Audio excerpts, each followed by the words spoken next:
Hello Telugu ప్రజలందరికీ నమస్తే, good morning, శుభోదయం. ఈ రోజు మన సంచలన వార్త తెలుగు దినపత్రికలో మెయిన్ పేజ్ అండ్ వార్త విశేషాలు ఎట్లా ఉన్నాయి ఒకసారి మనం చూద్దాం. దయచేసి వ్యూవర్స్ అందరూ ఛానల్ని సబ్స్క్రైబ్ చేసుకుని వీడియోని లైక్ చేసి షేర్ చేయవలసిందిగా కోరుతున్నాం. వైకాపా హయాంలో సింగపూర్ వెళ్లి మరి అక్కడి మంత్రులను బెదిరించారు సీఎం చంద్రబాబు. జగన్ ప్రభుత్వ నిర్వాహకంతో సింగపూర్ ప్రభుత్వం భయపడిందని సీఎం చంద్రబాబు అన్నారు. సడలిన నమ్మకాన్ని పునరుద్ధరించుకునేందుకు చాలా కష్టపడాల్సి వచ్చిందని చెప్పారు. మంత్రివర్గ సమావేశం ముగిసిన అనంతరం రాజకీయ అంశాలపై చర్చ జరిగింది. ఈ సందర్భంగా సీఎం మాట్లాడారు. పెట్టుబడులు సదస్సుకు వచ్చేందుకు సింగపూర్ ప్రభుత్వం తేలిగ్గా అంగీకరించలేదన్నారు. ఈనాడు చంద్రబాబు అధ్యక్షతన కేబినెట్ భేటీ, 10 కీలక అంశాలపై కొనసాగుతున్న చర్చ. ముఖ్యమంత్రి చంద్రబాబు అధ్యక్షతన దాదాపు 10కి పైగా అజెండా అంశాలతో సచివాలయంలో రాష్ట్ర మంత్రివర్గ సమావేశం కొనసాగుతుంది అన్నట్టు మనం చూసుకోవచ్చు. ఈనాడు ఏదైతే మొన్న చంద్రబాబు నాయుడు గారు సింగపూర్ పర్యటన వెళ్ళడం జరిగింది, నారా లోకేష్ తదితరులు. సో అక్కడ ఉన్నటువంటి మంచి ఇండస్ట్రియలిస్ట్ని, ఇన్వెస్టర్స్ని ఇక్కడికి తీసుకురావడానికి, ఏపీలో ఇన్వెస్ట్ చేయడానికి చాలా కష్టపడాల్సి వచ్చింది. గత ప్రభుత్వం హయాంలో ఉన్నటువంటి వైఎస్ఆర్సీపీ అధినేత అయినటువంటి జగన్ వాళ్ళని భయభ్రాంతులకు గురి చేశారు. సో కొంచెం ఆ పరిస్థితి వల్ల వారు రాలేకపోయినారు, నమ్మలేకపోయినారు అన్నట్టు. సో వారిని ఎట్టకేలకు నమ్మించడంలో చాలా కష్టపడాల్సి వచ్చిందని చెప్పేసి మన చంద్రబాబు నాయుడు గారు చెప్పడం జరిగింది. సో ఈ విధంగా ఈనాడు ఏది ఏమైనా సరే కానీ రాజకీయ అంశాలను పక్కకు పెట్టి తీసుకురావడం, నిరుద్యోగ సమస్య తీర్చడంలో మేము ఒక కీలకంగా వ్యవహరించడం జరిగిందని చెప్పేసి, అదేవిధంగా ముఖ్యమైనటువంటి అంశాలపైన కూడా చంద్రబాబు నాయుడు గారు చర్చ జరిపి, అదేవిధంగా తదుపరి విషయాల గురించి, పార్టీ పటిష్టత గురించి ఉన్నటువంటి ఏ విధంగా ప్రజల్లోకి వెళ్తా ఉన్నాయి పథకాలు అని చెప్పి దాని మీద కూడా క్లారిటీగా మాట్లాడడం జరిగింది. ముఖ్యమంత్రి చంద్రబాబు అధ్యక్షతన దాదాపు 10కి పైగా అజెండా అంశాలతో సచివాలయంలో రాష్ట్ర మంత్రివర్గ సమావేశం కొనసాగుతుంది. స్త్రీ శక్తి పేరుతో మహిళలకు ఈ నెల 15 నుంచి రాష్ట్రమంతటా 5 కేటగిరీల ఆర్టీసీ బస్సుల్లో ఉచిత ప్రయాణానికి ఆమోదం తెలుపనున్నారు. AP land initiatives and tech hubs సో తదితర విషయాల గురించి మాట్లాడడం. సో ఇటకీలకు మొత్తానికైతే ఒక మంచి లీడ్ అయితే కొనసాగిస్తాను చంద్రబాబు నాయుడు. ఏపీలో రేవంత్ రెడ్డి పేరు చిరస్థాయిగా నిలిచిపోతుంది. సుప్రియా సులే ఏదైతే మన బీసీ ప్రజల కోసం కొట్లాడుతూ ఉన్నారు. సో అదేవిధంగా ఈనాడు మనం చూసుకోవచ్చు, తెలంగాణ రాష్ట్రం ఒక మంచి లీడర్గా ఉన్నారు. ముఖ్యమంత్రి రేవంత్ రెడ్డి గారికి అవకాశం ప్రజలు ఇచ్చినారు కాబట్టి చిరస్థాయిగా రేవంత్ రెడ్డి పేరు నిలిచిపోతుందని చెప్పేసి సుప్రియా సూలే గారు అంటున్నారు. మరి అది ప్రజలకే మనం అనుకుంటే కాదు, అది ప్రజల మనసులో ఉండాలి ఏదైతే కానీ.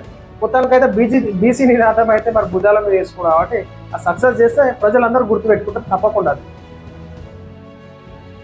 బీసీ సబ్ ప్లాన్ పై ఒత్తిడి తెస్తాం, Bhajapa MLA Payal Shankar. Kamareddy BC declaration ను అమలు చేయాలని చిత్తశుద్ధి కాంగ్రెస్ కు లేదని భాజపా ఎమ్మెల్యే పాయల్ శంకర్ అన్నారు. రాష్ట్ర భాజపా కార్యాలయంలో మీడియాతో ఆయన మాట్లాడుతూ కాంగ్రెస్ ప్రభుత్వ తీరుపై విమర్శలు గుప్పించారు. సో రాష్ట్ర మంత్రివర్గం ఆమోదం తెలిపినాక మరి మీ సెంట్రల్ ఎందుకు చేస్తలేదు గది చెప్పుదే దగ్గరనా?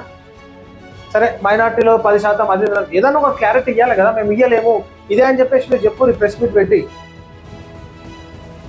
ఈనాడు ఇప్పుడు ముఖ్యమంత్రి రేవంత్ రెడ్డి గారేమో ఆ బీసీ నినాదంతో మేము స్థానిక సంస్థల ఎలక్షన్లకు పోము, ఇది సక్సెస్ అయినాకనే పోతామని చెప్పేసి అదొకటి అడ్డు పెట్టుకున్నట్టుగా మనకు కనిపిస్తాం. మొత్తం మీద మొట్టమొదటి మహిళా హోంమంత్రి సీనియర్ శాసనసభ్యురాలు సబితా ఇంద్రారెడ్డి పట్ల కాంగ్రెస్ ప్రభుత్వం వ్యవహరించిన తీరును మాజీ మంత్రి హరీష్ రావు ఖండించారు. ఇందిరమ్మ రాజ్యం అని గొప్పలు చెప్పుకుంటూ మహిళా సభ్యురాలి పట్ల కర్కశంగా వ్యవహరించడం సిగ్గుచేటని మండిపడ్డారు. ఇక మీరున్నప్పుడు కాంగ్రెస్ నాయకులని వాళ్ళని ఇతరుల వాళ్ళని ఎట్లా చూసిరో హరీష్ రావు గారు ఇప్పుడు వాళ్ళు మీకు చూపిస్తున్నారు అనమాట. అంటే టిట్ ఫర్ టాట్ అన్నట్టు మొత్తం మీద.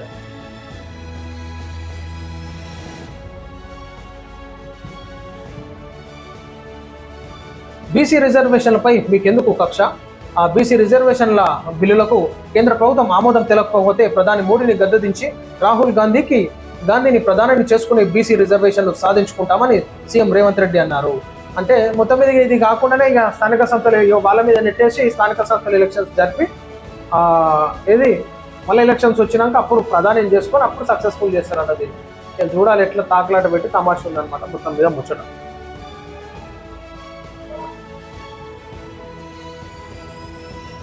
ప్రధాని మోడీ మెడలు వంచేందుకే ఢిల్లీలో మహాధర్నా చేపట్టామని, కేంద్ర ప్రభుత్వం బీసీ బిల్లుకు ఆమోదం తెలపకపోతే ప్రధాని మోడీని గద్దె దింపుతామని హెచ్చరించారు. బీజేపీ మాతృ సంస్థ ఆర్ఎస్ఎస్ చెప్పిన మోడీ ప్రధాని పదవి వదులుకోవడం లేదని, 75 ఏళ్ల నిబంధన ఆయనకి వర్తించదని ప్రశ్నించారు.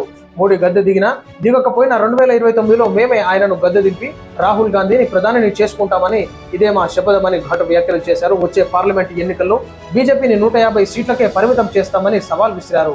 బీసీలకు 42% రిజర్వేషన్లు కల్పిస్తూ తెలంగాణ అసెంబ్లీలో ఆమోదించిన బిల్లులను కేంద్ర ప్రభుత్వం ఆమోదించాలని డిమాండ్ చేస్తూ టీపీసీసీ ఆధ్వర్యంలో బుధవారం ఢిల్లీలో ఈ లొల్లి పంచాయతీ నడుస్తూ ఉందన్నమాట. మనం మొత్తం మీద ఏం చేయాలనుకుంటున్నాం కానీ ప్రజలైతే చాలా ఇబ్బంది పడుతూ ఉన్నారు. గ్రామీణ ప్రాంతాలలో సెక్రటరీలు అయితే ఇక చెప్పుకోదగ్గ లేదు. వాళ్ళు మొత్తం చేతులు ఏమంటారు, పైసలు లేవు, నిధులు లేవు, చేపించే పనులు లేవు. 45 పైసలకే ప్రమాద బీమా, 5 ఏళ్లలో 27.22 కోట్ల చెల్లింపు.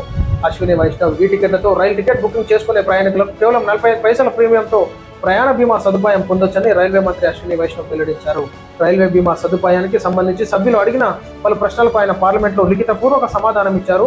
ప్రయాణికులు ఆన్లైన్ లేదా రిజర్వేషన్ కౌంటర్ల వద్ద తీసుకునే టికెట్లో ఈ ఆప్షనల్ ట్రావెల్ ఇన్సూరెన్స్ స్కీమ్ను ఎంపిక చేసుకోవచ్చన్నారు. ఈ బీమా పథకం ఆన్లైన్లో టికెట్ బుక్ చేసుకున్న కన్ఫర్మ్డ్ ఆర్ఏసీ ప్రయాణికులకు మాత్రమే అందుబాటులో ఉంటుందని. మొత్తం మీద అయితే ఇన్సూరెన్స్ అనమాట. జరగని సంఘటనలు ఏమైనా జరిగితే ఆ ట్రావెలింగ్ ఇన్సూరెన్స్ అంటారు. సో అది సదుపాయం, అది ఆప్షన్ ఉంటుంది, అది పెట్టుకుంటే బెనిఫిట్ ఉంటుంది అన్నట్టే మన సంఘటనలు జరిగినప్పుడు యూస్ఫుల్ ఉంటుందని చెప్పేసి చెప్తున్నారు.